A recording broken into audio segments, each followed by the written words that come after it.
बिस्मिल्लाहिर्रहमानिर्रहीम। अस्सलाम वालेकुम नाज़रीन, प्रोग्राम सिटी एट 10 में मैं हूँ आपकी मेज़बान अना यूसुफ। उम्मीद है आप सब लोग ठीक ठाक होंगे। इंटर का रिजल्ट जिन लोगों का आया है, जो पास हो चुके हैं, उनको बहुत बहुत मुबारकबाद। जो पास नहीं हो सके उनके नेक्स्ट टाइम के लिए गुड लक। ज़्यादा मेहनत कीजिए। अच्छा जी, आगे बढ़ेंगे। इनकम टैक्स कोषवारे जमा कराने के हवाले से कल बड़ा था, डेट बढ़ेगी नहीं बढ़ेगी। कल हमने बड़ा डिटेल में प्रोग्राम किया और आपको बताया कि इसके फ़ायदे क्या हैं, नुकसानात क्या हैं। नॉन फाइलर्स की अब टर्म ख़त्म कर दी गई है। अगर अब आप फाइलर होना चाहते हैं तो आपके पास 14 दिन का मजीद टाइम दे दिया गया है। सो प्लीज़ इससे आप लोग फ़ायदा उठा सकते हैं 14 दिन में। अदरवाइज़ बहुत सारी पाबंदियों का आपको सामना होगा। आप बैरून मुल्क सफ़र नहीं कर सकेंगे। सिम बहुत सारे लोगों की अभी से बंद हो चुकी है। सो अगर आप इन चीज़ों से बचना चाहते हैं तो अपनी रिटर्न्स फाइल कर दें। बाकी रिटर्न्स फाइल करने के फ़ायदे क्या क्या हैं वो आपको हम बहुत डिटेल में कल बता चुके हैं। इसके साथ साथ अच्छी चीज़ एक ये हुई है जी, पेट्रोलियम मसनूआत की कीमतों में कमी हुई है। 2 रुपये कमी, इससे कबल भी कमी हुई। सो आई होप कि कुछ बेहतरी आगे भी आती रहेगी। हमारे सीनियर रिपोर्टर्स हमारे साथ मौजूद हैं, आमिर रज़ा खान साहब और हसन अली ने ज्वाइन किया। अस्सलाम वालेकुम। वालेकुम अस्सलाम। मुझे दोनों अच्छी लग रही थी जिन्होंने टैक्स कोषवारे जमा नहीं कराए, क्योंकि मैं भी उसमें शामिल थी। मैं रात 12 बजे तक इंतज़ार कर रही थी। रात हेडलाइन सुनी तो उन्होंने कहा जी 12 बजे मीटिंग होगी, उसमें फैसला किया जाएगा। सो वो एक तो चले जिस चीज़ का इंतज़ार था वो भी हो गया, पेट्रोल भी सस्ता हो गया। आप लोग इंतज़ार करते हैं, हम लोग नहीं करते। मुझे बचपन में याद है, अब तो बड़े बच्चों को याद भी नहीं होगा। बैंक में बिजली के बिल जमा कराने के लिए लाइनें लगा करती थी। अच्छा, आप उससे पहले करा देते थे? नहीं, कराना ही उससे पहले चाहिए। और मेरी वालदा कहती थी कि लोग क्यों इंतज़ार करते, शायद लोग पैसों की वजह से इंतज़ार करते, मैं ये समझता हूँ। लेकिन नहीं, हैबिट है। शादी में आखिरी वक्त पे पहुंचेंगे, जनाजे पे जब जनाजा पढ़ा जाने लगा तो कहेंगे ठहर जाइए, वो वजू कर लवा। टैक्स रिटर्न जमा करानी है तो 1.5 महीना पहले आया था, 2 महीने पहले लेके आया था। मैंने उस वक्त किया, मैंने फ़ोन अपने जो रिटर्न जमा कराता है, मैंने कहा यार करा दे। कहता कुछ लिया दिया? मैं कहा नहीं। सेम? मैं कहा सेम। तो तनख्वाह वधी? मैं कहा नहीं। सीधी बात है ना। वैसे नॉर्मली लोग बातें बताते नहीं तनख्वाह बढ़ने वाली। किसकी तनख्वाह बढ़ने वाली? नहीं, इसमें बताने में ना क्या हर्ज है, नहीं बढ़ी। अच्छा, आप बढ़ेगी तो उन्हें बता दीजिए। अल्लाह करेगा तो बताएंगे, क्यों नहीं बतानी चाहिए। इंशाल्लाह बढ़ती भी रही है, ये तो नहीं है कि नहीं बढ़ी। तो मैं जो उसने पूछा मैंने उसको वो जवाब दिया आपको। अच्छा, उसने कर दिया, करके मुझे बता दिया। उसने कहा जी ये ले चेक कर लें। चेक किया एक्टिव, दैट्स इट। अब मुझे समझ नहीं आती है कि लोग आखिरी वक्त में आपकी तरह रात को 12 बजे तक बैठे हुए हैं। अच्छा, वैसे मैं पर्सनली जमा कराइए, चीज़ों को लेट करने की आदत नहीं हूँ। ये काम किसी ने करना था ना, ये आप नहीं है सिर्फ। मुझे बताएं कौन सी बार थी, चाहे वो मुल्तान बार थी, कोई बहालपुर बार थी, लाहौर बार थी, फलां बार थी, टमका बार थी, सब ने का मुतालबा किया था डेट बढ़ाएं। ताजर तंजीम में भी ऑल्दो इस दफा आपको ना डबल हदफ हुआ है। अब मुझे बताएं 14 दिन का दिया गया। मैंने आपको याद है पिछले प्रोग्राम में कहा था भैया 1 साल ले लो और रिटर्न तो जमा कराओ। रिटर्न जमा कराने में क्या आपका जाता है? क्या आपके पास ये एहसासें हैं, ये चीजें हैं? अगर आप बेईमान नहीं हैं, अगर आप बेईमान हैं तो अल्लाह आमिर भाई कल जितनी तफसील में बता दिया ना, मेरे ख्याल से अल्लाह की तरफ से आपको मिलेगा। मैं तो उस तरफ जाता हूँ। मैं तो कहता हूँ मुल्की कानून को तोड़ना भी जो है ना, ये अल्लाह के गुनाह।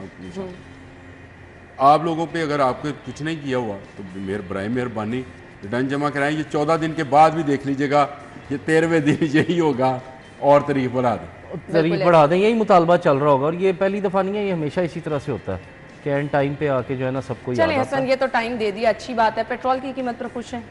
अच्छी बात है, ठीक है। देखें, हम अगर बात करें तो गुज़िश्ता कोई 2 माह से कीमतों में कमी का सिलसिला जारी है। लेकिन हम फिर वही बात करेंगे, पहले भी हम कर चुके हैं कि अवाम तक उसके समरात किस तरह पहुँचेंगे। अवाम तक उसके समरात नहीं पहुँच रहे, और वो उस वक्त तक नहीं पहुँचेंगे जब तक हुकूमती इदारे जो हैं वो मुतहर्रिक नहीं होंगे। हमने देखा था पिछली दफ़ा जब कीमत कम हुई थी 10 रुपये, तब तो ज़्यादा होना चाहिए था। तब वो 1 या 2 दिन सिर्फ जो है वो हमें पता चला जी के बसों जो लारी अड्डे हैं, जो बस स्टैंड हैं, वहाँ पे ऑपरेशन किया गया, वहाँ गए, टीमें गईं, ये किया वो किया, चलान किए, रिवायती। उसके बाद अब देख लें वही सूरत हाल है। और वह मसला फिर वही है कि इसके समरात अवाम तक पहुँचेंगे। आमिर भाई एक चीज़ समझने का दिल कर रहा है, जो आलमी मार्केट में तेल की कीमत कम हुई है उसके मुताबिक हम तो तेल निकालते नहीं है जी। अच्छा, वहीं से आना ना। हम जिसका तेल निकालते हैं उसको अवाम कहते हैं। उसका तेल बाजार में कुछ मार्केट में वैल्यू नहीं रखता। ठीक है। और ये जो तेल है ये आते बाहर से है, डॉलर के साथ इसकी और इस आलमी मार्केट में जो मैंने इसकी कहा है कीमतें हैं आलमी उस पे मार्केट में है, जो कीमतें कम हुई हैं, उसी उसके पे according सही है। उसी का असर आता है। ठीक है। और किसका आना है? नहीं, और उसके मुताबिक जो कीमत कम हुई है ठीक है। ठीक है अगर कोई ये गवर्नमेंट मैं पूछ रही गवर्नमेंट का जो नुक्ता नज़र होता है वो तो लोगों को रिलीफ देना चाहिए, हर गवर्नमेंट देना चाहिए। मैं किसी एक गवर्नमेंट को नहीं कहता हूँ, ज़्यादा से ज़्यादा लोगों को रिलीफ दिया जाए ताकि वो गवर्नमेंट को प्रेज करें। बड़ी अच्छी बात है, मई से लेकर अब तक 62 रुपये 7 पैसे पेट्रोल सस्ता हुआ है। अब अगर ये देखा जाए मई, जून, जुलाई, अगस्त, सितंबर और आज 1 अक्टूबर है, तो अगर ये 4-5 माह में आपको 62 रुपये 7 पैसे का रिलीफ मिला है तो ये तो बड़ी खुश आइंद बात है कि आपको कुछ रिलीफ मिला। दूसरा, मेरे भाई ने कहा कि वो जो छापे छुपे थे वो शुरू में इसलिए मारने पड़े कि उन्होंने किराए कम नहीं किए थे। ओवरऑल तमाम ट्रांसपोर्टर्स ने फिर 10% किराए अपने कम कर दिए, आमिर भाई क्योंकि वो मैंने कर खबर दिए। चलाई। अच्छा मेरी बात सुनिए, खबर की हद 10% तक और कम। बात होती है। नहीं नहीं नहीं हो गए, कम हो गए। नहीं, फील्ड में जाके मैंने किसी ये ने मैंने देखा दोबारा? ये सुन ले मेरे पास ना लोग आए बाहर दूसरे शहर से आते रहते, उनसे मैंने पूछा तो उन्होंने कहा जी किराए कम है। किराए कम हुए हैं, हम जब आए हैं तो किराया कम दिया, 10% किराया कम हुआ। और समरात क्या है, अगर आपको 62 रुपये 7 पैसे पेट्रोल सस्ता मिल रहा है तो ये समझ नहीं है। आम आज भाई महंगाई तो वहीं की आज वहीं है आपका ना। महंगाई का जो रेशो है वो कम हुआ है। ये जो वो हुकूमत की सम्राट तरफ से नहीं है। जारी होती है ये प्रेस वो रिलीज, आप ये वो सम्राट बता वो रहे नहीं हैं। है। ये उसी कभी प्रेस नहीं। रिलीज पे हाँ। है ये कभी जो प्रेस गवर्नमेंट की तरफ से होती है। अच्छा इनके मुझे पास बताएं, आ चले जाती बताएं है ना, किस चीज़ की- assignment पे आती अच्छा, है एक मिनट प्रेस है। रिलीज। आमिर भाई, किस चीज़ की कीमत बढ़ी? कीमत चलो किस चीज की किस चीज की बताएं, कम बताएं, हुई बताएं, मुझे आप जल्दी बता बताएं। दें सस्ती हैं। क्या? बताएं। नहीं एक मिनट, बड़ी किस चीज़ की है? मुझे छोड़ दें यार, सस्ती क्या हुई उसके सम्राट पड़े मैं तो लोगों को आपसे मिले कहता कुछ। हूँ कि आपसे यहाँ कीमत ना बढ़ना भी एक ब्लेसिंग है। पहले तो आमिर मैं ये भाई, बात तो कहता कम हूँ। भी तो होनी चाहिए। मैं आपको बताता हूँ सब्जियों की कीमतें कम हुई हैं। नहीं कम हुई। अच्छा किसकी नहीं, कुछ कम सब्जी हुई। बताएं कोई? तो नहीं तो मैं आपको गिनवाता आप जाता आज हूं। भी मैं आपको गिनवाता आप हूं। गिनते जाएं। प्याज जो है आज भी 150 मिल रहा। तो प्याज 250 रुपए था भाई। आज से महीना पहले भी 150 था। आप आमिर मेरे से भाई, शर्त लगानी ना है, करें 250 रुपए था। आमिर भाई, ना हर वक्त जो है ना प्याज हुकूमत की 250 साइड रुपए लिया था। करें। भाई, प्याज ना हर 250 वक्त हुकूमत रुपए की था। साइड लें। हुकूमत प्याज के अवाम बारे तक में सम्राट नहीं आज पहुंच से- रहे। आज से 1.5 माह पहले ये था कि प्याज था नहीं, जिस पर एक मिनट गवर्नमेंट ने चलें, पॉलिसी बनाई हम थी। बात छोड़ देते हैं। मैं और हसन चुप हैं, आवाम का फीडबैक लेके देखिए। ले ले, वो तो मुझे तो इस पर कोई इतराज नहीं होता कभी भी आपने अवाम कभी का। नहीं सुना बाहर आवाम क्या कहती है? क्योंकि अवाम जिस अवाम को हम पूछना चाहते हैं, हम उस तरह के, मैं क्योंकि मैं इस फील्ड में हूँ, मुझे पता है कि जो मैं चलाना चाहूँगा मैं चला लूँगा, जो मैं चलाना चाहूँगा मैं चला लूँगा, जिस तरह के मैं वॉक्स पॉप्स करने चाहूँगा करवा दूँगा, इसमें कोई ऐसा मसला नहीं। एक बात। दूसरी बात है, मुझे बताएं दुनिया भर में कहाँ की अवाम खुश होती है? हाँ, ये कह सकते हैं। पहले वाली बात तो मुझे बड़ी आपकी अजीब लगी है कि आप जो चलाना चाहें वो चलता है। ऐसे अच्छा। नहीं होता आमिर भाई। अच्छा चले, यहाँ पे बैठ के गेस्ट, अब आप जो बोलना चाह रहे हैं वो आपको नहीं रोक पा रही हूँ, आपकी अपनी राय है। मैं कैसे कह सकती हूँ मेरा मैं प्रोग्राम है, आपको, जो मैं मैंने वो चलाना चलाने चाहूँ की मैं बात चला और सकती तरह हूँ। से की है। मैं आप उसको और तरह से ले, आप जो करना चाहेंगे वो करें, लेकिन बात समझे, मैं तो बिल्कुल नहीं कर रही। आपने कहा है। दुनिया में कोई रियासत से कभी अवाम खुश नहीं होती है, ये बात ज़हन में अभी आपको लगता है कि हम ये कहें कि हम बहुत खुश हैं? मैंने आपसे कब कहा कि आप ये अच्छा। कहें कि आप बहुत खुश हैं, लेकिन जहां से आपको रियायत मिल रही है ना उसका शुक्र अदा नहीं करते आप। आमिर भाई ये ना मान शुक्रिया। लिया, मिल रही है आमिर ना? भाई मान ये लिया। आपको मिल रही होगी, अब किसी मुझे को नहीं। ये है। 250 रुपए किलो, मैं आपको एक माह पहले का रेट निकाल के देता हूँ प्याज। क्यों? मुझे पता है हम अपनी सब्जियों के रेट रोजाना चलाते हैं। यही टमाटर था जो हाथ नहीं आ रहा था, यही कद्दू था जो कि आपको 400 रुपए किलो में मिल रहा था, यही कद्दू आज 60 रुपए किलो में, 70 रुपए किलो में मिल रहा है। आमिर भाई बात ये है, सब्जियों उस का तरह मामला से- ये होता है, उस तरह याद से रखें वो हसन, नहीं- सब्जी ऐसी आइटम नहीं है, इसका सीजन है। इस सीजन सीजन है, में महंगी होएगी, तलब और रसद है ना इस सीजन basically। नहीं, इस सीजन में सस्ती होगी। क्यों? जब ये सब्जी आ जाती है तो सस्ती हो जाती है आम भाई। आदमी की रोजाना की आमिर भाई जिंदगी वो का ठीक दारोमदार है। जिन चीजों पर है ना, आप बिजली का बिल दे दें, फीसें दे दें, उसके बाद आपके चलिए अच्छा है कि बिजली का बिल भी कम होने चाहिए, हम तो कहते हैं वो अगर सबसे कम main होंगे, चीज़ है इस टाइम। कम होंगे तो हमें कहना चाहिए हाँ जी कम हुए, ज्यादा हुए तो हमें चलिए कहना आप चाहिए हाँ, शुक्राने के ज्यादा नफल पढ़ लीजिएगा, बाकी लोग जो हैं वो हुए। ना पड़े जी, ना हाँ, पड़े। नहीं नहीं, जो परेशान है वो परेशान रहे, आपके लिए सब बेहतर है। तो आप परेशानी पढ़ को लें मैं खत्म शुक्राने नहीं के कर नफल, हम सकता आपको क्या कह सकते किसी हैं। खबरों की तफसीलात की तरफ आएंगे ब्रेक के बाद, हमारे साथ रहिए।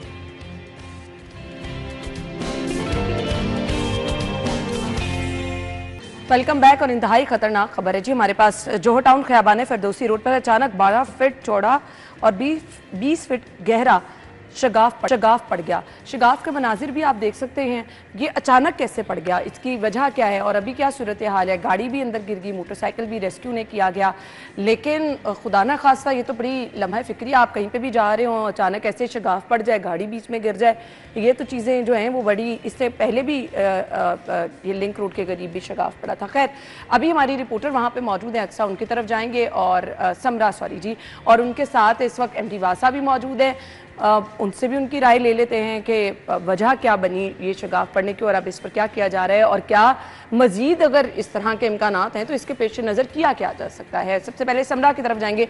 समरा, मौजूदा सूरत हाल बताइएगा, इस वक्त वहाँ पर क्या है? जी मैं इस वक्त मेन ख़याबान फिरदौसी जोहर टाउन में मौजूद हूँ, जहाँ कल शाम से गहरा शगाफ पड़ा है। शगाफ 20 फीट 12 फीट चौड़ा और 20 फीट गहरा है। एमडी वासा गफरान अहमद भी शगाफ का जायज़ा लेने पहुँचे हैं, इस वक्त वो मेरे साथ मौजूद है, उनसे बात कर लेते हैं। सर मुझे ये बताइएगा कि यहाँ पर शगाफ पड़ा है, क्या वजह है, क्यों शगाफ पड़ा है और कब तक इसको रिपेयर कर दिया जाएगा? मुझे ये बताइएगा यहाँ पर शगाफ किस वजह से पड़ा है और कब तक इसको रिपेयर कर दिया जाएगा? देखिए शगाफ पड़ने की रीज़न तो ये रेवेन्यू सोसाइटी है, ये सामने आपके बोर्ड है और उसका सीवर क्रॉस कर रहा है रोड को, जो सेटल हुआ उसकी वजह से हमारी लाइन भी डैमेज हुआ, तो वो भी डैमेज हो गई, तो उसको रिपेयर कर रहे हैं। रेवेन्यू सोसाइटी वाले के पास तो कैपेसिटी नहीं थी और वासा को रिक्वेस्ट की और हम इसको रिपेयर करवा रहे हैं। बाकी क्योंकि लाइन्स की इसके जो वासा की लाइन, कितना टाइम लगेगा इसको रिपेयर होने? इसको देखें, आज एक्चुअली पानी को मेन कंट्रोल करना होता है, वो हम कंट्रोल कर रहे हैं, हो सकता है 2-3 दिन लग जाएँ, क्योंकि जब इसकी प्रॉपर कंप्लीट एक्सक्वेशन होगी और उसके बाद असेस होता है कि कितने टाइम में ये कंप्लीट होगी, तो इंशाल्लाह दो दिन लगेंगे। अच्छा दूसरा ये भी बताइएगा कि हमने देखा है कि शहर के मुख्तलिफ जगहों पर शगाफ पड़ते हैं, कभी इकबाल टाउन में पड़ता है, यहाँ भी 2 से तीसरी मरतबा ऐसा हुआ कि शगाफ पड़ा है, फिर गज्जू मत्ता में भी पड़ा है, क्या वजह है, क्यों जो मेन रोड है उनमें शगाफ पड़ रहे हैं? देखिए लाहौर का सिस्टम आउटलिव्ड है, जिसमें इस साल मैडम मरियम नवाज शरीफ साहब वज़ीर पंजाब ने इसको बड़ा फोकस किया और उन्होंने 25 लाइन्स जो हैं उनको ADP में शामिल कराया और जिसमें से 20 लाइन्स के PC1 भी अप्रूव हो गए और अखबार में और पेपर वेबसाइट पे अपलोड हो गए हैं, जिनको हम 15 से 20 अक्टूबर के दरमियान रिसीव करने जा रहे हैं। और ये जोहर टाउन की भी जो लाइन हैं इनके PC1 भी 3 लाइन्स के PC1 से रह गए हैं, जिनमें वो PND पंजाब में वो भी इसी वीक में इंशाल्लाह अप्रूव हो जाएंगे और उसके बाद टेंडरिंग प्रोसेस चलेगा। बहुत शुक्रिया जी, इनकी गुफ्तगू जो है वो आपने सुनी है और अगर मेरे कैमरामैन आपको दिखा सकें तो ये वो शगाफ है जो यहाँ पर पड़ा है और ये 12 फीट चौड़ा और 20 फीट गहरा है और यहाँ पर मौजूद जो इंतज़ामिया है उनकी जानिब से यही कहा जा रहा है कि शाम तक यहाँ से पानी निकालेंगे, उसके बाद इसका जायज़ा लेंगे और उसके बाद इसकी मुरम्मत का काम जो है वो शुरू किया जाएगा। जबकि मेन रोड पर शगाफ पड़ने से ट्रैफिक की रवानी शदीद सुस्त रवी का शिकार है। CTO के हुकाम पर यहाँ पर जो है वो डाइवर्शन भी लगा दी गई है और ट्रैफिक वार्डन यहाँ पर ट्रैफिक का बहाव कंट्रोल करने के लिए मौजूद हैं, लेकिन यहाँ पर कोई पहली बार नहीं हुआ कि शगाफ पड़ा है। यहाँ पर 2 से 3 मरतबा ऐसा हो चुका है कि शगाफ पड़ चुका है और यही कहा जाता है कि सीवरेज पाइपलाइन डैमेज है जिसकी वजह से शगाफ पड़ता है। ये कल जो यहाँ पर शगाफ पड़ा है इसकी वजह से इसमें एक गाड़ी और मोटरसाइकिल भी गिरी है, जिनको 3 घंटे बाद रेस्क्यू किया गया था। जो कार सवार थे उनको तो इतनी चोटें नहीं लगी, लेकिन जो मोटरसाइकिल सवार थे उनको वो जख्मी हुए थे, जिन्हें बाद में जिन्ना हॉस्पिटल मुंतकिल किया गया था। तो एमडी वासा की गुफ्तगू भी आपने सुनी है, उनकी जानिब से यही कहा जा रहा है। शुक्रिया आपका। समरा हमारे साथ मौजूद थी। अच्छा जी, शगाफ एमडी वासा की गुफ्तगू हमने सुनी, वो ये कहते हैं कि जी रेवेन्यू सोसाइटी की वजह से उनका सीवरेज यहाँ पे गया, हमारी पाइपलाइन भी डैमेज हो गई। मैं ठीक है चलें, उनका सीवरेज था, इनकी पाइपलाइन भी डैमेज हो गई, कोई मैकेनिज्म नहीं है चेक एंड बैलेंस रखने का? जिम्मेदार इसका कौन है? रेवेन्यू सोसाइटी है, एमडी वासा है, कौन है? साहब धूप में खड़े थे, धूप लग जाती है इंसान। मैं पहली बात तो ये है कि धूप जो है वो इंसान को ज़रा थोड़ा सा हो जाता है। ये यही की रोड है फिरदौसी जिसको बोलते हैं, ख़याबान फिरदौसी, और इस पर मेरा ख्याल है कि 7वां या 8वां है क्राउन फ्लेयर पड़ने का। और कई दिन तक ये LDA का हेड ऑफिस है, LDA सोसाइटी अप्रूव करती है, LDA ने सेवरेज सिस्टम को देखना है कि सही है कि नहीं सही है। ये रेवेन्यू सोसाइटी पे डाल रहे हैं जो कि बिल्कुल गलत है। इससे पहले जितने शगाफ पड़े क्या रेवेन्यू सोसाइटी की वजह से पड़े थे? आपने LDA के आज से कुछ साल पहले जो LDA के दफ्तर के सामने पड़ा था वो कितने दिन रहा था? बहुत। उसके बाद अल्लाहू चौक पे कितने दिन रहा? यही क्राउन फ्लेयर की बात कर रहा हूँ मैं। जी पूरी दुनिया में होता है जी क्राउन फ्लेयर। मैं ये भी नहीं कहता हूँ कि पूरी दुनिया में नहीं हो सकता। मैंने वीडियोस देखी हैं आज, मतलब चाइना की, अमेरिका की, UK की, हो जाता है। एक ही रोड पे बार बार क्यों होता है? और ये रोड भी LDA का रोड है। और कितना बिजी रोड ये है, किसी कितनी सोसाइटी हैवी का ट्रैफिक रोड नहीं गुजरती है, ये LDA का रोड है। आप जिस पर मर्जी डाल दें, इसका जिम्मेदार मैंने वासा कहा है, रेवेन्यू सोसाइटी इसका का जिम्मेदार वासा है, इसका जिम्मेदार LDA। LDA बिल्कुल। ये ख्याबान फरदोसी पर ही क्यों ये होता है क्राउन और ये तो एरिया सारा नया बना हुआ ना। आप ये देखें, क्योंकि मैं रहता रहा हूँ, मुझे इसलिए पता है सारी बातें सामने ही डेवलप होना शुरू हुई। आप रोड को उठाकर बहुत ऊपर ले गए, ऐसे ही है। बाकी सोसाइटीज़ आपने नीचे कर दी। अब उनके पानी का बहाव मुझे नहीं पता कि उसका पानी का बहाव किस तरह से होता होगा, क्योंकि सीवरेज जो है वो क्रॉस करता है इस रोड्स को। ये दोनों तरफ की जो 100 फुट रोड है, इसको वो सीवरेज कई जगहों से क्रॉस करता है। वहाँ जहाँ से डैमेज आता है वो पानी जो है वो नीचे वाली रेत और मिट्टी निकाल के जाता है, जो कि आपने मेरा ख्याल नाकिस मटीरियल के जरिए इस्तेमाल की बनाई हुई। ये चीज इसीलिए मेंशन रोड कोई जो नहीं है ना कर रहा। असल चीज ये है, हो जाता है कहीं दुनिया में, मैं ये नहीं कहता हूँ कि नहीं होता है, बट एक ही रोड पर ये चौथा बार-बार। पांचवा मुझे याद है, मैंने आपको जगह गिनवा दी जहाँ जहाँ भी हुआ, तो ये बार बार एक ही रोड पे होना। और LDA के ऑफिस का इसका मतलब ये है कि LDA के ऑफिस में जो बाबू बैठे गफलत है हैं ना। वो पैसे कमाते हैं। रोड जैसी बने वैसी बने। वो मैं एक वीडियो वो देख रहा चेक था, ही करना नहीं पसंद नहीं करते पुरानी दोबारा। रोड के ऊपर ही उसने वो लेयर डाल के एक तारकोल की, तो उसने नई रोड के पैसे सारे के सारे ले लिए थे। सही कह रहे हैं आप। अब मुझे बताएं, जब यहाँ पे भी यही होगा तो फिर आहिस्ता आहिस्ता ज़मीन अपनी जगह जो है, पानी जो है वो ज़मीन को निकालता चला जाएगा। और क्राउन फिर ये तो ऐसे ही है। एक वाकया नहीं हुआ ना। इसका मतलब है इस पूरी रोड का ऑडिट होना चाहिए, किस किस के दौर में बनी। दुर्रे नायाब ज्वाइन कर चुके हैं। आमिर भाई के बकौल वासा इसकी जिम्मेदार है, LDA इसकी जिम्मेदार है। बार बार एक ही जगह पे शगाफ पड़ जाना। दुर्रे नायाब, अभी MD वासा साहब की गुफ्तगू भी सुनी, उन्होंने कहा रेवेन्यू सोसाइटी है, उनका सीवरेज यहाँ पे जाता है बार बार, तो वो उस वजह से हो जाता है और हम तो ठीक कर रहे हैं। कौन जिम्मेदार है इसका, बार बार एक ही जगह पे शगाफ पड़ रहा है?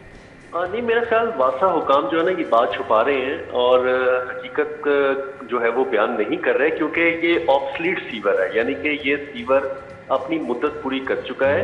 ये 1970 से 80 के दरमियान का सीवर है और आप इसको देखें 20 और आप समझ लें कोई 44 साल हो गए, 44 ईयर्स। और इस तरह का सीवर जो है लाहौर शहर में बहुत कम देखा जाता है। अंदरून साइड पे आमिर भाई को पता है कि बहुत सारे पुराने सीवर हैं, बच्चियां हैं, नाला सिस्टम चल रहा है, लेकिन लाहौर शहर जैसे ये पोश इलाके जिन्हें कहा जाता है, गुलबर्ग हो गया, आपका जौहर टाउन हो गया, इकबाल टाउन हो गया, ये बतदरीज एक बेहतर निस्बतन अच्छे इलाके हैं। मसला यहाँ पे क्या हो रहा है? मसला ये हो रहा है जी कि यहाँ पे बार बार सीवर बैठ रहा है। इस साल में ये तीसरी दफा सीवर बैठा है।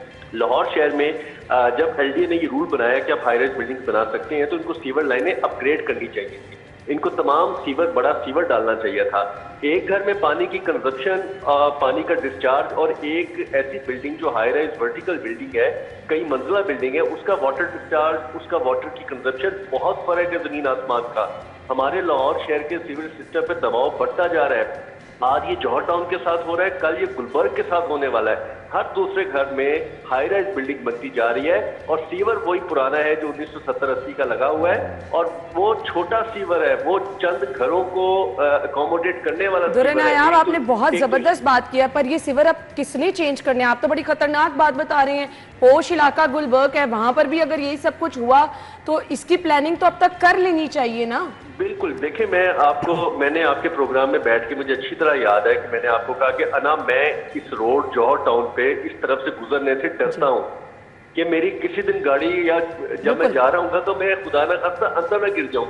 अब हालत जो दूसरा पॉइंट है ना इंपॉर्टेंट, मैं गुलबर्ग की तरफ जल्दी से आता हूँ। इसकी समरी भेजी गई मार्च में 2024 में, फंड अप्रूव किए, निगरान हुकूमत में भी इसकी मंजूरी हुई, और आगे जब मार्च के बाद हुकूमत चेंज हो रही थी, मरियम नवाज साहिबा ने भी मंजूरी दी, 2 अरब के फंड मंजूर है।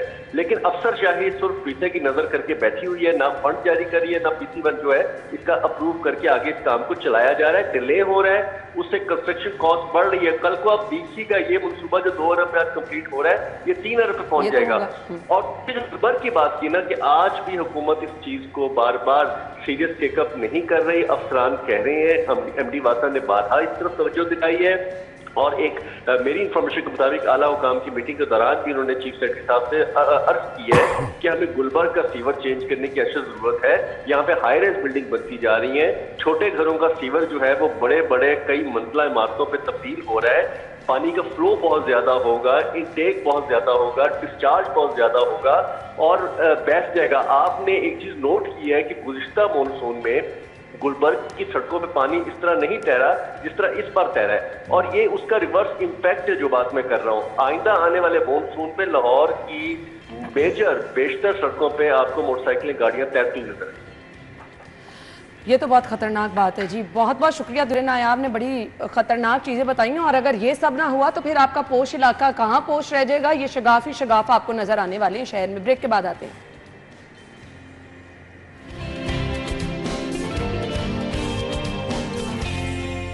एक बार फिर से खुश आमदीद करेंगे। मैक्सिमम कोशिश की जा रही है कि अवाम को कवानीन की पाबंदी बताई जाए, सिखाई जाए और उनकी जान बचाई जाए। अच्छा जी, यूनिवर्सिटी कॉलेजेस में बगैर हेलमेट दाखिला बंद किया गया है, लाइसेंस की पाबंदी भी लाजमी होगी। हसन, कैसे देखते हैं इसको? तो ये बहुत अच्छी बात है और ये होना चाहिए। अभी भी बहुत से लोग जो हैं वो हम सड़कों पे जब देखते हैं वो बगैर हेलमेट के अभी भी सफ़र करते नज़र आते हैं। तो मेरा ख्याल है कि ये जितने यूनिवर्सिटी और कॉलेजेस वाला ये जो स्टेप गवर्नमेंट ले रही है, HEC ले रहा है, ये एक बहुत अच्छा स्टेप है। और इसको अगर तो ये प्रॉपर तरीके से इसकी पासदारी करवाई जाए, इससे एक तो ये चीज़ होगी कि जो स्टूडेंट्स हैं उनमें अवेयरनेस आएगी। और इस हवाले से मेरा ये एक और ख्याल है कि ट्रैफिक पुलिस को ये चाहिए कि वो मुख्तलिफ़ किस्म के जो सेमिनार्स हैं उनको भी कॉलेज और यूनिवर्सिटी के लेवल पे जो है वो मुनक्किद करें, ताकि जो ट्रैफिक के कवानीन है वो स्टूडेंट्स को पता चल सके, तालिब इल्मों को पता चल सके और वो उसकी पासदारी करें। ताकि और ख़ास तौर पे जो हेलमेट वाला मसला है, इसमें तो देखें हम पहले भी बहुत दफ़ा बात कर चुके हैं कि इंसानी जान ज़्यादा कीमती है। अगर खुदा न खास्ता किसी का एक्सीडेंट होता है, अगर उसने हेलमेट पहना हुआ है तो उसको सर पे तो चोट नहीं आएगी, और सर पे चोट जो है वो सबसे ज़्यादा ख़तरनाक होती है।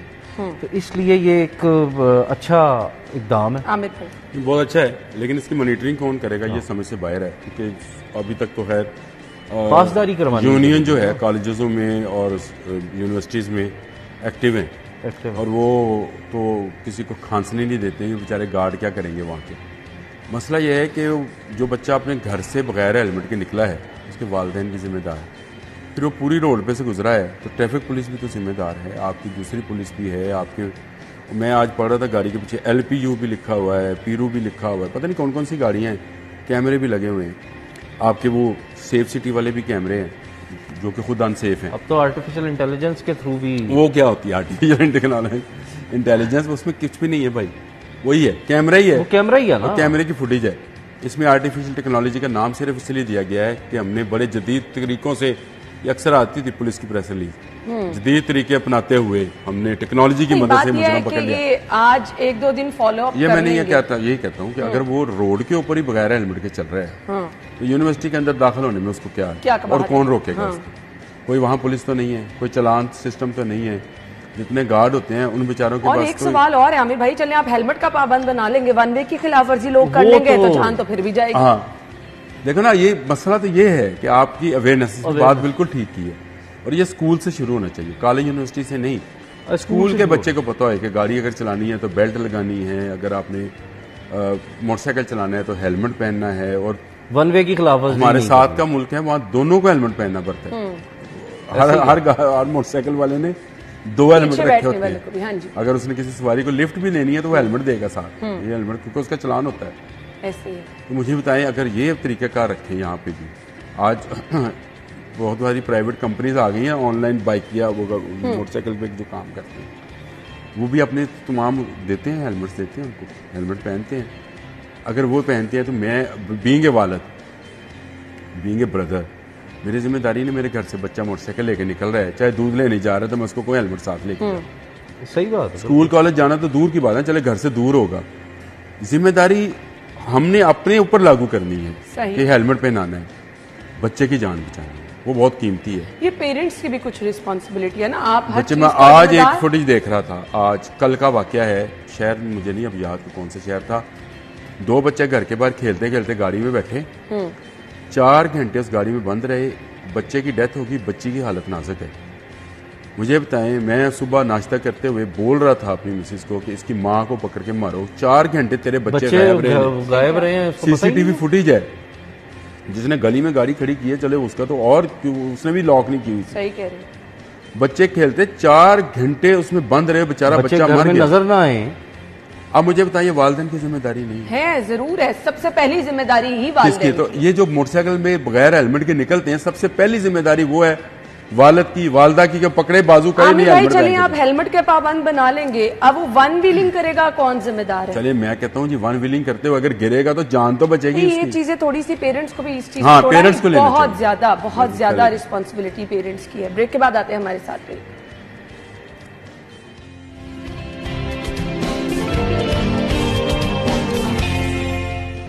Welcome back. खबर क्या है? 2 अरब रुपए के एसी डब्बों में बंद है। वैसे तो एसी डब्बों में ही बंद होते हैं आमिर भाई, एसी लेके आए डब्बे में बंद होता है। हाँ जी हसन, बात तो ठीक है, डब्बों में बंद होते हैं, हाँ। लेकिन बदकिस्मती ये है कि जिस जगह के लिए खरीदे जाएं अच्छा। और वहां ना लगे अच्छा, मुझे तो लगा फिर वैसे डब्बों भी- में ही बंद रह जाते हैं अच्छा ना। ठीक है। उनको निकालना भी है, उनको लगाना भी है, इस्तेमाल करना है, हाँ, तो खरीदे फिर ही- गए हैं अगर तो वो लगाने के लिए खरीदे गए हैं। फिर ही वो चलेंगे ना कि सिर्फ डब्बे सिर्फ जो है वो रख दिए, बस ये डब्बे पड़े हुए हैं इसी के।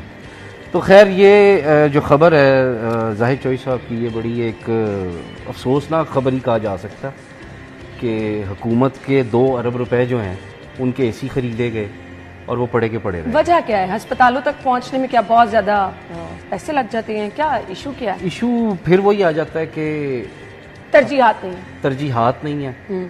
फिर मैं कहूँगा कि माफियाज जो हैं जब तक उनको लगाम नहीं डाली जाएगी ऐसे वाकयात होते रहेंगे, हुकूमत के पैसे इसी तरह लगते रहेंगे। और और अब सर्दियां आ गई हैं, मेरे ख्याल से डब्बों में ही रहेंगे। मैं बात तो यही होगा ना, अब गर्मी तो खत्म हो गई, अब कहाँ इस्तेमाल होने।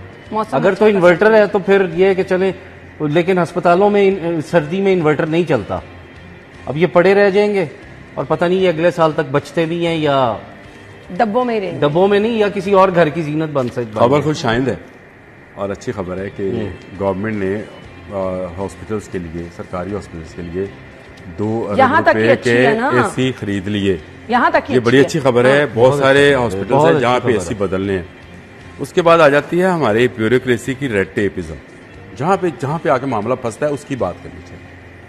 आपका महकमा हेल्थ, फिर उस पर स्पेशलाइज्ड हेल्थ, फिर फला हेल्थ, प्राइमरी हेल्थ। माफिया ही है ना ये सारा। नहीं माफिया नहीं, बहुत अच्छे लोग भी हैं। ख्वाजा इमरान नज़ीर को माफिया कहोगे नहीं तो नहीं, मैं ब्यूरोक्रेसी की मेहनती बात हो रही आदमी है, है। ब्यूरोक्रेसी की ख्वाजा बात हो रही सलमान है भी मेहनती भाई। आदमी है, दोनों मेहनती आदमी, दोनों एसी ख्वाजा उन्होंने तो नहीं लगवाने, आमिर भाई, क्या बातें कर रहे हैं? ख्वाजगान गुजरा है, उन्होंने एसी लगाने, चार्ज वही एसी उन्होंने लगाने। प्राइमरी और सेकेंडरी। मैं कह रही हूँ एसी उन्होंने लगाने हैं, उन्होंने ही लगवाने। लगवाने कह दे।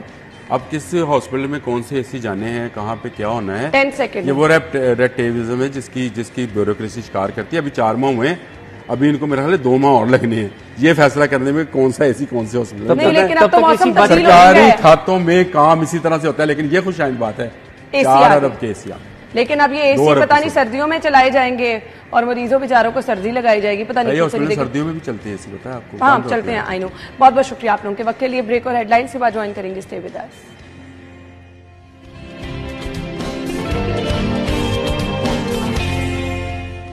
एक बार फिर से खुश आमदीद कहेंगे। 1 अक्टूबर है आज, जिनकी बर्थडे थी उनको तो विश कर दी, लेकिन आज इंटरनेशनल कॉफ़ी डे है। कॉफ़ी का इस्तेमाल बहुत सारे लोग करते हैं, बहुत सारे लोग शौकीन भी होते हैं और इस हद तक शौकीन होते हैं कि जिस तरह हम अक्सर ही जहाँ कहीं पे भी जा रहे हैं, उठ रहे हैं, बैठ रहे हैं, सो कॉफ़ी चाय का इस्तेमाल कर रहे होते हैं। लेकिन आज हम आपको बताएंगे कॉफ़ी बनाने का सही तरीका क्या है। अगर उसकी आप प्रॉपर न्यूट्रिशन चाह रहे हैं तो कॉफ़ी आपने किस तरह से इस्तेमाल करनी है, फ़ायदा वो आपको कैसे पहुंचा सकती है, नुकसान कब पहुंचाना शुरू होती है, कॉफ़ी किन लोगों के लिए सबसे ज़्यादा बेहतरीन है।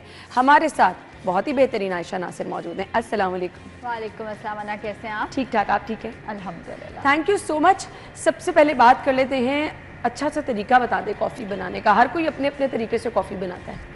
ये सवाल मुझसे बहुत ज़्यादा पूछा जाता है कि कॉफ़ी बनाते कैसे हैं। कॉफ़ी बनाना बहुत आसान है, पानी गर्म करके उसके अंदर कॉफ़ी डाल देनी है बस। अगर अच्छा और हेल्दी तरीका पूछना है तो बस फिर तो वो यही है कि उसके अंदर आप कोई चीनी ऐड ना करें, उसके अंदर आप दूध, क्रीम वगैरह कुछ ऐड ना करें। लेकिन है ना, हम लोगों के लिए मुश्किल होता है बिकॉज वो बिटर होती है, वो काफ़ी कड़वी होती है हमारा टेस्ट डेवलप नहीं हुआ हुआ। एक्चुअली जब आप एक दफ़ा वो वाली कॉफ़ी पीना शुरू कर दें, जैसे मैं अब वो पीती हूँ ब्लैक कॉफ़ी, तो आपका विद टाइम टेस्ट डेवलप होता है। ठीक है। हम पाकिस्तानियों का, इंडियंस का, हमारा ब्लैक कॉफ़ी का टेस्ट नहीं है, गोरों का डेवलप हुआ हुआ है। अब हमारे लिए वो पीना मुश्किल है, तो फिर आप ये कर सकते हैं 1/4 कप इतना सा उसके अंदर दूध डाल दें, लो फैट मिल्क होना चाहिए, 1 चाय का चम्मच उसके अंदर शक्कर डाल दें। ये बेस्ट तरीका नहीं है, बेस्ट तो वही है कि भाई बगैर दूध के, बगैर चीनी के इस्तेमाल किया जाए।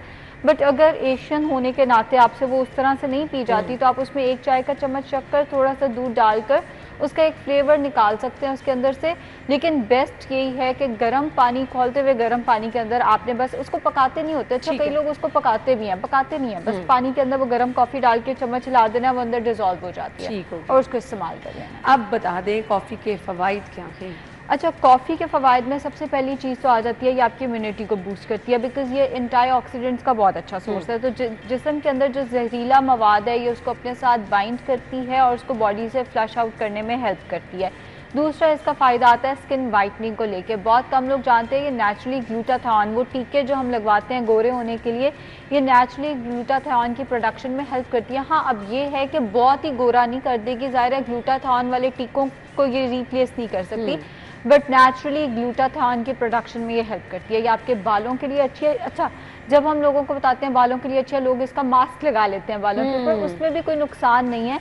मेरी वो डोमेन नहीं है तो मैं आपको उसके फ़वाइद नहीं बता सकती, लेकिन मैं आपको ये ज़रूर बता सकती हूँ कि कॉफ़ी पीने से आपके बाल वैसे अच्छे होते हैं। अच्छा। कॉफ़ी पीने से आपकी स्किन अच्छी होती है, आपके नाखून अच्छे होते हैं, आपकी इम्यूनिटी अच्छी होती है।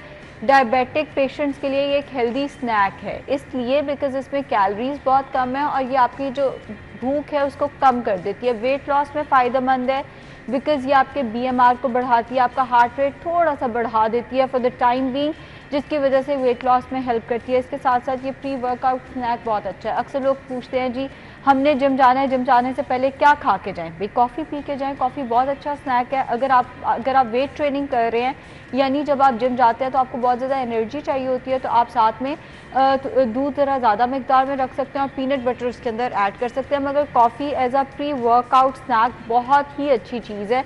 और अगर आप वेट रिड्यूस कर रहे हैं, बॉडी बिल्ड नहीं कर रहे, वेट रिड्यूस कर रहे हैं, तो आपने ब्लैक कॉफ़ी पी के जाना है। इसी तरह बहुत सारे लोग जब सुबह सो के उठते हैं वो जॉगिंग करते हैं या वो रनिंग करते हैं या वो वर्कआउट करते हैं, वॉक करते हैं, कुछ भी जो उनकी फिजिकल एक्टिविटी है, ब्लैक कॉफ़ी उससे पहले भी बहुत इफेक्टिव है। अगैन आपके BMR को बूस्ट करेगी, आपको वेट लॉस में हेल्प करेगी और फीलिंग ऑफ फुलनेस, यानी उस टाइम पे आपको लगेगा कि आपने कुछ अच्छा जो है वो खा लिया। जिम जाने से पहले भी इस्तेमाल किया जा सकता है, वापस आके भी इस्तेमाल अब जब लोगों को इतने सारे फ़ायदे आपने बता दिए ना कि आपके बाल भी अच्छे हो जाएंगे, आपकी स्किन भी अच्छी हो जाएगी, आपका वेट भी कम हो जाएगा, लोगों ने धड़ाधड़ कॉफ़ी का इस्तेमाल करना शुरू कर देना है। अब इसका तरीक़ेकार क्या है इस्तेमाल का, वो भी बता दें। जैसे मैंने बताया कि इसको आपने इस्तेमाल करना है पानी के अंदर, गर्म पानी के अंदर डाल के, बट मील के साथ इसको इस्तेमाल मत किया करें। अब मील के साथ इस्तेमाल करने से मुराद ये नाश्ते के फ़ौरन बाद अगर आप कॉफ़ी पीते हैं तो कॉफ़ी और नाश्ते दोनों की अफादियत कम हो जाती है। ठीक है। बिकॉज जो कॉफ़ी के अंदर एंटीऑक्सीडेंट्स है वो नाश्ते के अंदर जो न्यूट्रिएंट्स हैं उनको बाइंड कर लेंगे। तो आधे घंटे का वक्फा ज़रूर दें। नाश्ते से बेशक पहले पी लें, बेशक नाश्ते के बाद पी लें। अच्छा, एक वक्त आना मैं कहती होती थी खाली पेट कॉफ़ी मत पिएं, बिकॉज हमें बुक्स में यही पढ़ाया जाता है न्यूट्रिशन के स्टूडेंट्स को कि खाली पेट अगर आप कैफीन पीते हैं तो ये हो जाएगा, वो हो जाएगा, वगैरह वगैरह। बट जदीद रिसर्च ये साबित करती है कि अगर आप खाली पेट चाय या कॉफ़ी का इस्तेमाल कर लेते हैं तो इतना ख़तरनाक नहीं है जितना हमें एक ज़माने में पढ़ाया जाता था। तो आप खाली पेट कॉफ़ी का इस्तेमाल कर सकते हैं। मील्स के साथ आपने इसको इस्तेमाल नहीं करना। एज अ स्नैक अगर आप इसको इस्तेमाल करना चाहते हैं, एज अ स्नैक इस्तेमाल कर सकते हैं। इवनिंग स्नैक के तौर पे इस्तेमाल करना है, जैसे शाम 4-5 बजे थोड़ा दूध और शक्कर डाल के उस टाइम पे इस्तेमाल किया जा सकता है। बट उसके साथ आप कुछ खाएं मत, बिकॉज आप उसके साथ जो भी खा रहे हैं, आप नट्स भी ले रहे हैं तो कैल्शियम सारा ज़ाया हो रहा है। अब उसके साथ जो भी खाएंगे वो उसके न्यूट्रिएंट्स को बाइंड करेगी। तो खाने का तरीका यह है कि मील्स के साथ मत लें इसको आप। सही। अब मुझे ये बता दें, मैं तो देखती हूँ लोगों को कॉफ़ी बड़े डिफरेंट अंदाज में बना रहे होते हैं। कोल्ड कॉफ़ी, कॉफ़ी के अंदर आइसक्रीम, कॉफ़ी के अंदर पता नहीं क्या क्या फ्लेवर भी ऐड कर रहे हैं, कॉफ़ी के अंदर शुगर एक्स्ट्रा ऐड कर रहे हैं। वो कॉफ़ी फ़ायदा पहुंचाती है, नुकसान पहुंचाती है, बस आपका टेस्ट ही डेवलप होता है। देखिए अना, कॉफ़ी आप किस तरह पीते हैं डिपेंड करता है कि आपका टेस्ट क्या है। लेकिन अगर आप कॉफ़ी से फ़ायदा लेना चाहते हैं तो सिंपल बात है, जितनी उसमें क्रीम, दूध और चीनी कम है वो आपको उतना फ़ायदा देगी। अब कॉफ़ी के डिफरेंट टाइप्स आ जाती हैं और हर टाइप में फ़र्क ये है कि किसी में कोई गाढ़ा दूध डला हुआ है प्लस क्रीम डली हुई है, किसी में दूध की मिकदार कम है, जैसे अमेरिकानो है वो सिंपल ब्लैक कॉफ़ी है, अमेरिकानो सबसे बेहतर है, लेकिन वही कैपुचिनो हो गई या वो लाटे हो गई तो उसके अंदर चीनी प्लस क्रीम प्लस दूध जो है उसकी मिकदार बढ़ती जाएगी। वंस इन अ वाइल ठीक है कि आप कोल्ड कॉफ़ी का इस्तेमाल कर लें, लेकिन वो आपको फ़ायदा कोई नहीं दे रही। वो एक डिज़र्ट के तौर पे इस्तेमाल कर सकते हैं, कोई हफ्ते में एक आधी दफ़ा एज अ डिज़र्ट हो सकता है, बट वो कॉफ़ी के फ़ायदे आप उससे नहीं ले सकते। कॉफ़ी के फ़ायदे तभी हैं जब उसमें दूध और चीनी कम है। क्या कॉफ़ी, कुछ ऐसे लोग भी हैं जिनको बिल्कुल नहीं इसका इस्तेमाल करना चाहिए? अच्छा, कुछ लोगों को पेल्पिटेशंस का इशू होता है, उनका हार्ट रेट बढ़ता है, उनकी दिल की धड़कन एकदम बढ़ना शुरू हो जाती है, या कुछ लोग होते हैं जिनका ब्लड प्रेशर कॉफ़ी पीने के बाद बढ़ जाता है, कुछ लोगों को कॉफ़ी से ही बवासीर का मसला भी शुरू हो जाता है। हर बंदा डिफरेंट है, हर एक के लिए हर चीज़ नहीं होती। अगर कॉफ़ी पीने से आपको लगता है कि आपके दिल की धड़कन तेज़ हो रही है तो आपको कॉफ़ी को अवॉइड करना चाहिए। और अगर आप फिर भी कॉफ़ी पीना चाहते हैं तो कॉफ़ी की मिकदार कम कर दें। जैसे अना, मैं और आप चाय पीते हैं, आप हो सकता है उसमें 2 चम्मच पत्ती डालती हूँ, मैं 1 चम्मच, इसी तरह कॉफ़ी में आप थोड़ी कॉफ़ी डालें, ना होने के बराबर कॉफ़ी पिएं अगर आपको उससे पेल्पिटेशंस हो रही हैं। अगर आपको उससे पाइल्स का मसला होता है तो भी आपने, बवासीर जिसको कहते हैं, अगर किसी को पाइल्स का मसला कॉफ़ी से हो रहा है तो भी आपने कॉफ़ी को अवॉइड करना है, इट मीन्स वो आपके लिए नहीं है। अगर कॉफ़ी से ब्लड प्रेशर का मसला हो रहा है तो भी आपने कॉफ़ी को अवॉइड करना है। सही। सर्दियों में लोग कॉफ़ी का बड़ा इस्तेमाल करते हैं और बेड टाइम पे ज़्यादा जब आप सोने के लिए जा रहे हैं, सो उसकी मुझे बता दें। अच्छा, कॉफ़ी के हमें यही लगता है कि फ़ायदे बहुत हैं। इसका एक नुकसान ये भी है कि ये अगर आप ज़रूरत से ज़्यादा कैफ़ीन लेते हैं तो ये आपको एंग्जाइटी में मुब्तला कर देती है। जो डिप्रेशन के पेशेंट्स हैं वो अक्सर एंटी डिप्रेसेंट्स पे होते हैं, अक्सर वो नींद की दवाइयों पे होते हैं, वो कॉफ़ी का इस्तेमाल उठते साथ ही शुरू करते हैं, शाम 6 बजे के बाद भी वो कॉफ़ी पिए जा रहे हैं, फिर रात को नींद नहीं आ रही तो 2 गोलियाँ नींद की खाई और उसके बाद सो गए। कॉफ़ी का इस्तेमाल 6-7 PM के बाद मत करें अगर आपको एंग्जाइटी के इश्यूज़ हैं, अगर आपको डिप्रेशन के इश्यूज़ हैं, अगर आपको स्लीप इश्यूज़ हैं।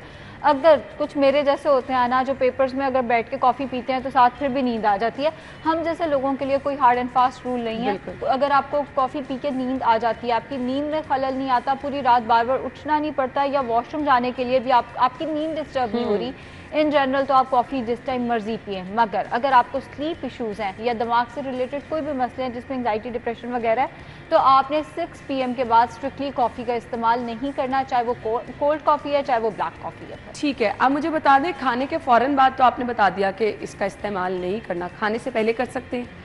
आधा घंटा पहले या आधा घंटा बाद आप इस्तेमाल कर सकते हैं। इनफैक्ट अगर आप वेट लॉस कर रहे हैं और आप खाने से आधा घंटा पहले ब्लैक कॉफ़ी पी लेते हैं तो आपकी हंगर को सप्रेस कर देगी। अच्छा। आपको भूख ऑब्वियसली कम लगी हुई होगी, बिकॉज बॉडी को एक वो मिल जाएगा फॉल्स सिग्नल कि हमने कुछ खा लिया है। तो जहाँ आपने 2 रोटी खानी होती है वहाँ पे आप 1 रोटी, कभी ब्लैक कॉफ़ी पी के देखिएगा, कुछ खाने को दिल ही नहीं करता बंदे का काफ़ी देर। सो हाफ एन आवर अगर आप पहले लेते हैं, ये हंगर सप्रेस कर सकती है, उस केस में हेल्प कर सकती है, बट खाने से बिल्कुल पहले या खाने के बिल्कुल बाद आपने कॉफ़ी का इस्तेमाल नहीं करना। सही। और इसके साथ साथ कुछ लोगों को स्टमक का इशू होता है और उनको कॉफ़ी इस्तेमाल करनी चाहिए? अच्छा, अगर स्टमक में बहुत ज़्यादा तेज़ाबियत का मसला आ रहा है या आपको IBS का मसला आ रहा है, इस तरह का कोई भी मसला है, तो आपने कॉफ़ी का इस्तेमाल ज़्यादा नहीं करना। लेकिन कई लोग कॉफ़ी एडिक्ट होते हैं, वो कैफ़ीन एडिक्ट होते हैं, बेसिकली वो बगैर कॉफ़ी के रह ही नहीं सकते। इस केस में आपने मील के फ़ौरन साथ में कॉफ़ी ले लेनी है ताकि वो जो कैफ़ीन है वो बिल्कुल ही खाली पेट पे जाके ना लगे। बेहतर यह है कि इस केस में कॉफ़ी की बजाय आप पेपरमिंट टी की तरफ स्विच करने की कोशिश करें, मगर अगर आपसे कैफ़ीन के बगैर नहीं रहा जाता तो फिर आप कॉफ़ी मील के फ़ौरन बाद लें ताकि वो उतना आपके मैदे को डिस्टर्ब ना करे जितना वो वैसे कर सकती थी। मैदे के मरीज़ को वैसे अवॉइड ही करना चाहिए कैफ़ीन से, चाहे वो कॉफ़ी है चाहे वो चाय है, कैफ़ीन से इन जनरल अवॉइड करना चाहिए। कुछ केसेस में आज हमारे यहाँ जो हामिला ख़वातीन हैं, प्रेग्नेंट वुमेन्स हैं, उनके लिए कॉफ़ी की अफादियत क्या है? देखिए, कैफ़ीन एडिक्शन एक ऐसी चीज़ है जो हम छोड़ नहीं सकते प्रेग्नेंट होने के फ़ौरन बाद भी। वैसे तो प्रेग्नेंट फीमेल्स को कैफ़ीन का इस्तेमाल कम से कम करना चाहिए, ये कोई बहुत अच्छी चीज़ नहीं है।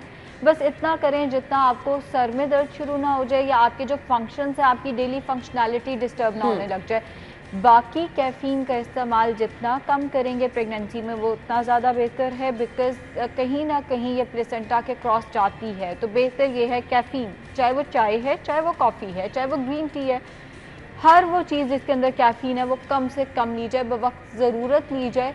बोर हो रहे हैं, चाय का कप बना लो, फैमिली में गैदरिंग है, चाय पी ली, इन चीज़ों को थोड़ा अवॉइड किया जाए। ठीक है, इसके साथ हाई ब्लड प्रेशर, शुगर और दिल के अमराज में जो लोग मुब्तला हैं उनके लिए क्या रिकमेंडेशन? अच्छा, जैसे मैंने बताया कि दिल का अगर कोई मसला है और आपका पेल्पिटेशंस होती हैं, आपका हार्ट रेट जो है वो बढ़ जाता है, या हार्ट कोई इस तरह का मसला है जिसमें आपके दिल की धड़कन कंट्रोल नहीं हो रही, जो डॉक्टर है उन्होंने आपको हार्ट रेट कंट्रोल करने के लिए अद्वियात पे डाला हुआ है, तो उस केस में आपने कॉफ़ी को अवॉइड करना है। ब्लड प्रेशर के पेशेंट्स को जनरली कॉफ़ी कुछ कहती ही नहीं है, लेकिन कुछ केसेस में ये ब्लड प्रेशर बढ़ाती है, हर केस में नहीं बढ़ाती। लेकिन अगर आपका ब्लड प्रेशर कॉफ़ी पी के बढ़ रहा है, आपने इसको अवॉइड करना है। शुगर के पेशेंट के लिए कॉफ़ी अच्छी है अगर आप इसमें चीनी का इस्तेमाल, दूध का इस्तेमाल, क्रीम का इस्तेमाल नहीं करते। अगर आप प्योर फॉर्म में कॉफ़ी लेते हैं तो एक्चुअली ये शुगर में हेल्प कर सकती है, बिकॉज इसके जो एंटीऑक्सीडेंट्स हैं वो कहीं ना कहीं फ्री रेडिकल्स को सप्रेस करते हैं। इन जनरल शुगर के पेशेंट्स की ये हेल्प ही करती है अगर हम इसको बनाने का तरीका अपना बेहतर कर लें। बाहर के मुल्कों में एक आती है चीज़ कॉफ़ी मेट, कॉफ़ी मेट डाल के इस्तेमाल की जा सकती है, बट पाकिस्तान में वो इतना कॉमनली अवेलेबल नहीं है और अफोर्डेबल नहीं है। हम ये कर सकते हैं कि 2 चम्मच दूध, पूरी कॉफ़ी तैयार की, उसके ऊपर 2 चम्मच गर्म दूध के, बस उसका रंग थोड़ा सा बदल जाए, और स्टिविया, मैं ब्रांड कोई इंडोर्स नहीं करी, एक जनरल टर्म है स्टिविया, जो कि एक पौधा है जो मीठा होता है, आप स्टिविया डाल के उसका इस्तेमाल कर लें रादर देन के शुगर या क्रीम डाल के हमने उसका इस्तेमाल कर। अच्छा, बहुत सारे लोग चाय में कॉफ़ी का इस्तेमाल कर लेते हैं, अच्छा लगता है ना? नहीं, मैं भी कर लेती हूँ। हाँ, हम कर लेते हैं, कैफीन चाहिए होती है ना। असल में वही बात कि हम लोगों को आदत डली हुई है चाय की, हम पाकिस्तानियों को, हम इंडियंस को, हम लोगों को आदत डली हुई होती है चाय की। अब जो कॉफ़ी है उसमें कैफीन ज़्यादा है, वो आपको ज़रा ज़्यादा जगा देती है, तो फिर हम लोग क्या करते हैं, कॉफ़ी का फ्लेवर हमसे बर्दाश्त नहीं होता, चाय के अंदर ही कॉफ़ी डाल के इस्तेमाल कर ली जाती है, उसका नुकसान कोई नहीं है। अगर आप कैफीन एडिक्टेड है, आपको आंखें खोलनी है, आप चाय के अंदर कॉफ़ी डाल के ले सकते हैं, कोई बुरी चीज़ नहीं है, कोई नुकसान नहीं है। ठीक है, बड़े नौजवान शिकायत करते हैं कि चाय कॉफ़ी की वजह से स्किन पे दाने निकलना शुरू हो जाते हैं, ये वजह होती है? ये वजह नहीं हो सकती, अंटिल ये जो स्किन एक्नी ब्रेकआउट आपको होता है वो कॉफ़ी से नहीं हो सकता। हाँ, कुछ केसेस में एज ए सेड के लोगों को कॉफ़ी इन जनरल सूट ही नहीं कर रही होती, उन्हें उस चीज़ का पता ही नहीं होता। उस केस में अंडा खाने से कुछ लोग कंप्लेन करते हैं जी मुंह पे दाने निकल आए, कॉफ़ी से निकल आए, आम से, नट्स, इनफैक्ट नट से भी, लेकिन उसमें इन चीज़ों का ऐसा कोई ताल्लुक नहीं होता। अगर आप सही तरीके से ले रहे हैं, वो चीज़ आपको सूट नहीं करी, कॉफ़ी आपका एक्नी ब्रेकआउट नहीं कर सकती, कोई अंडरलाइंग इशू है या कोई पैरेलल इशू है जो साथ चल रहा है। सही। अच्छा जी, मैसेज क्या होगा देखने वालों के लिए? कॉफ़ी का इस्तेमाल रखें अगर आप बर्दाश्त कर सकते हैं कॉफ़ी को, बिकॉज एज आई सेड इसका टेस्ट थोड़ा सा अनप्लेजेंट है और काफ़ी स्ट्रॉन्ग टेस्ट होता है।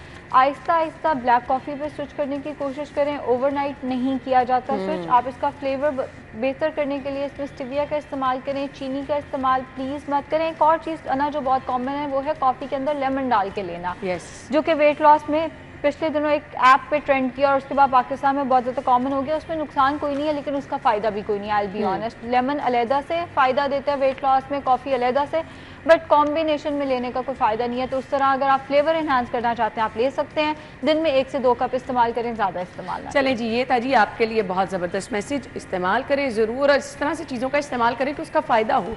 हर चीज़ का इस्तेमाल ज़रूर से ज़्यादा करेंगे तो वो नुकसान होगा। थैंक यू सो मच, बहुत बहुत शुक्रिया। हम ब्रेक के बाद आते हैं।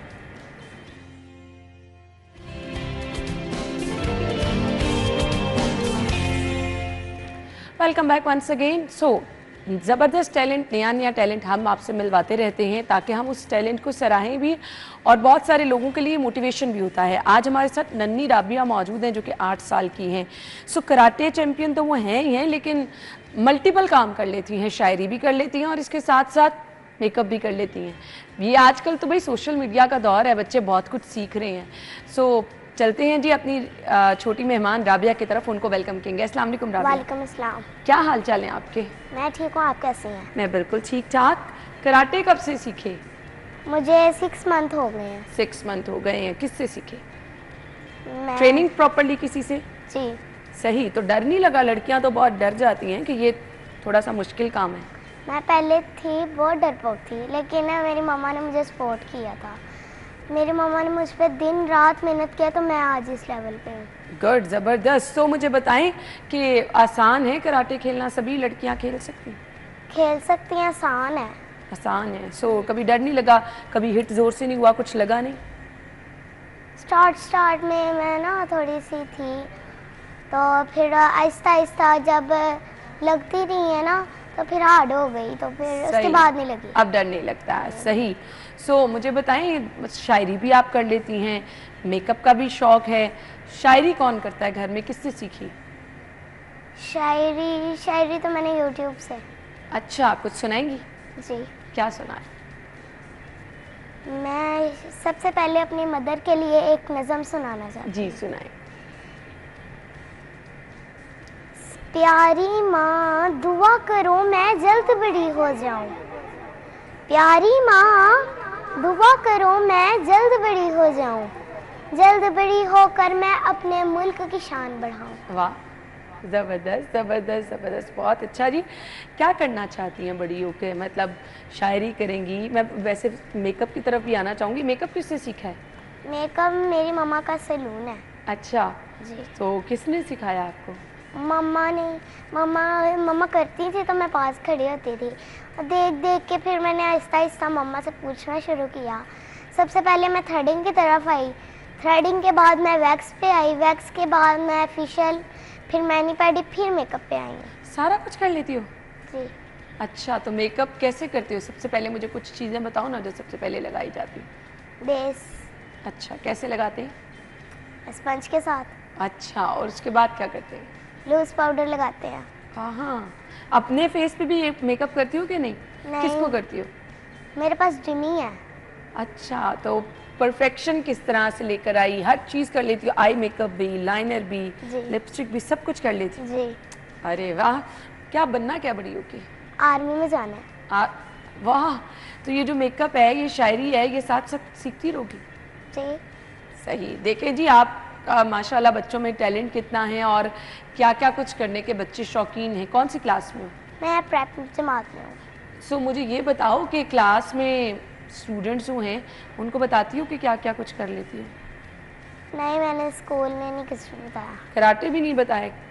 स्कूल में टीचर को मेरी को पता है और मेरी मैम को पता है, और किसी को नहीं पता। अच्छा, इसके साथ साथ क्या प्लानिंग है? आर्मी में जाना है, पढ़ाई के साथ साथ कुछ और करने का प्लान है? कराटे इसी तरह से करती रहोगी? हाँ, कराटे मैंने रखने हैं। सही। कितना टाइम दिन में ट्रेनिंग लेती हो? 1 घंटा। कितना? 1 घंटा बस? बाकी पूरे दिन में कोई ट्रेनिंग नहीं? नहीं, बाकी से बस रूटीन मेरी है, सुबह स्कूल जाती है, स्कूल से वापस आके स्पारा पढ़ने से आके अकेडमी से आके मैं क्लब चली जाती हूँ। अच्छा, तो क्लब में 1 घंटा सिर्फ आप देती हो? तो फिर वापस आके अगर कोई सैलून को थोड़ा सा टाइम देती हूँ, फिर सो जाती हूँ। सैलून को थोड़ा सा टाइम देती है, तो बहुत कुछ कर लोगी। खाने पीने में क्या पसंद है? खाने पीने में मुझे फ्रूट्स। कुछ बनाना आता है खाने में कि नहीं? चाय बनानी होती? वाह, मैं वही कह रही थी, अगर आपको मेकअप आता है, अगर आप बाकी सारे काम कर लेते हो, तो शायद कुकिंग भी आती हो। कुछ और सुनाना चाहोगी? और कोई शेर आता है? तो याद है? हाँ, दिल से दिल लगा कर तो देखो, कोई अच्छा दोस्त बना कर तो देखो, लोग उठ उठ कर गले मिलेंगे, किसी अच्छे साबुन से नहा कर तो देखो। जबरदस्त। ये किसने सिखाया? ये कुछ मेरे अपने बनाए हुए हैं और कुछ मैंने YouTube से देखे हैं। अच्छा, सही। YouTube पे आप खुद यूज़ करती हो? कोई चैनल बनाने का प्लान है कि पहले बनाया हुआ है? हाँ, मेरा हस्बैंड है। बनाया हुआ है, सही। इसके अलावा मुझे बताओ कि पढ़ाई में अच्छी स्टूडेंट हो? मैं क्लास की मॉनिटर हूँ। वाह जी वाह, वाह जी वाह, ये तो बहुत अच्छी बात है जी। पढ़ाई भी आप कर रही हैं, अपने आर्ट की तरफ भी जो है वो टाइम दे रही हैं। इसके साथ साथ मुझे ये बताओ कि घर में कभी किसी पे मेकअप वगैरह करती रहती हो या नहीं? करती हूँ। चीज़ें ख़राब तो नहीं करती? नहीं। सही। स्कूल आराम से चली जाती हो? जी। कभी ये तो नहीं कहती अम्मा को मुझे आज छुट्टी करा लें? नहीं, छुट्टी करने का शौक नहीं है, टीचर करने नहीं देते। टीचर कहते हैं तुम क्लास की मॉनिटर हो, तुम्हें छुट्टी नहीं करनी चाहिए। सही। ये सब चीज़ें हैं जी। आप देखें कि बच्चों में शौक़ जो है वो किस तरह से हमें नज़र आ रहा है। सो टैलेंट जिसकी हम बात हमेशा से करते हैं कि वो चाहे आपके अंदर छुपा होता है, और इसमें नो डाउट पेरेंट्स का बहुत ज़्यादा रोल हमेशा से रहता है। पेरेंट्स अपने बच्चों के अंदर छुपी हुई सलाहियतों को हमेशा बाहर लेकर आते हैं। हम समझते हैं अच्छा ये बच्ची है, शायद इसके लिए ये वाली फील्ड अच्छी नहीं है।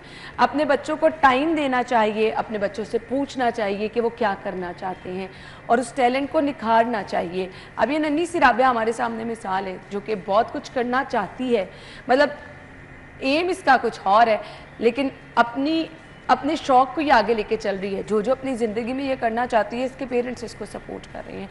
सो सबसे पहली प्रायोरिटी पेरेंट्स के लिए होनी चाहिए अपने बच्चे की चॉइस, उसकी पढ़ाई पे तवज्जो देनी चाहिए। उसके बाद जो रास्ता वो अपनाना चाह रहे हैं उस पर लेकर जाना चाहिए।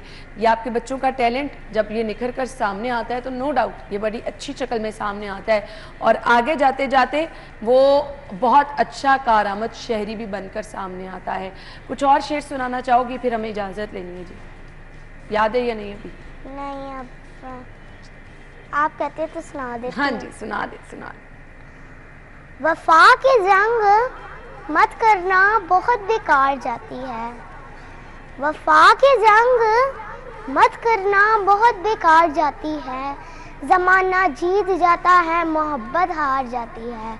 हमारा तज़किरा छोड़ो हम ऐसे लोग हैं जिनको, हमारा तज़किरा छोड़ो हम ऐसे लोग हैं जिनको, नफरत कुछ नहीं कहती मोहब्बत मार जाती है। होए बहुत ही बड़ी बात कह दी, इतनी बड़ी तो आप हो ही नहीं। थैंक यू सो मच, बहुत बहुत शुक्रिया आपके वक्त के लिए। सो नाज़रीन ये देखें कि नन्हे बच्चे जो हैं, मतलब इतने बड़े शेर, वाकई इसका मतलब ही आप अगर समझे तो काफ़ी बड़ा है, लेकिन ये है जी शौक़ जिसका वाकई कोई मोल नहीं है। बहुत बहुत शुक्रिया आपके वक्त के लिए। नाज़रीन आप अपना ख्याल रखिएगा, हमारी और आपकी मुलाकात कल होगी सेम टाइम पर, तब तक के लिए इजाज़त दीजिए, अल्लाह हाफ़िज़।